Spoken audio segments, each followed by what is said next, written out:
1 2 3 come on। TikTok delete करो, लाइकी delete करो, भीगा डिलीट करो, सारे चाइनीज ऐप डिलीट करो। आदिशक्ति फिल्म।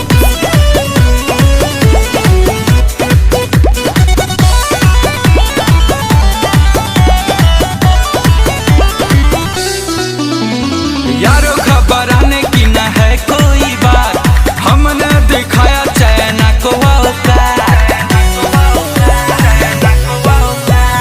यारो खबर आने की न है कोई बात, हमने दिखाया चाइना को औकात।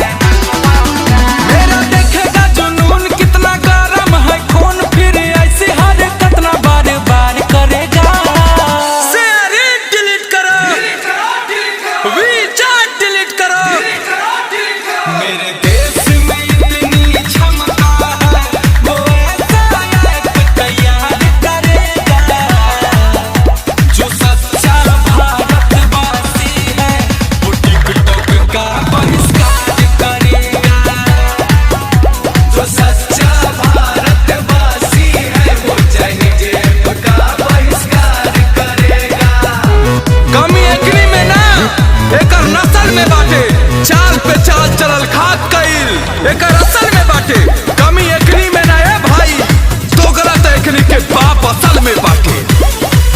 भैया आप सभी दुकानदारों से मेरा दोनों हाथ जोड़कर विनती है, आप सभी चाइनीज सामानों का बहिष्कार करें। हम लोगों ने सोचा था अपने घर का भाई, वो आस्तीन का सांप है निकला, बन गया है कसाई। हम लोगों ने सोचा था अपने घर का भाई, वो आस्तीन का सांप है निकला, बन गया है कसाई। उसको देख के जख्म तभी मानेंगे हम, सॉरी सॉरी वो तो बार बार कहेगा। बिगो ऐप डिलीट करो, हेलो ऐप डिलीट करो। मेरे देश में इतनी क्षमता है, वो ऐसा एक तैयार करेगा जो सच्चा भारतवासी है, वो टिकटॉक का बहिष्कार करेगा। जो सच्चा भारतवासी है, वो चाइनीज ऐप का बहिष्कार करेगा।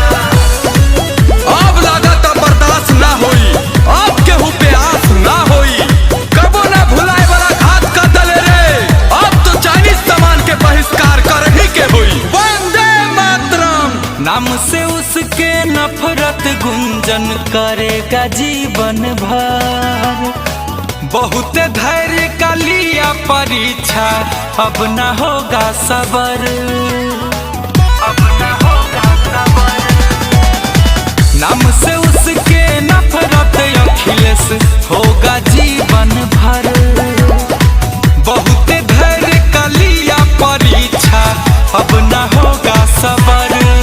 हम सब होंगे जब एक उसका माइंड होगा क्रैकर, जी मोदी जी से वो बार बार करेगा। ब्यूटी प्लस डिलीट करो, सारे चाइनीज ऐप डिलीट करो। मेरे देश में इतनी क्षमता है, वो ऐसा एक तैयार करेगा जो सच्चा हिंदुस्तानी है, वो टिकटॉक का बहिष्कार करेगा। जो सच्चा भारतवासी है, वो चाइनीज ऐप का बहिष्कार करेगा। मेरे प्यारे दोस्तों, मैं गुंजन सिंह आप लोगों से कहना चाहता हूं कि आप लोग सारे चाइनीज सामानों का बहिष्कार करें। आप लोगों ने हाल ही में देखा, हमारे 20 जवान शहीद हुए इन्हीं चीनी के रचे हुए षड्यंत्रों के द्वारा। तो आइए हम और आप मिलके चीन के सभी ऐपों का बहिष्कार करें। जय हिंद, जय भारत।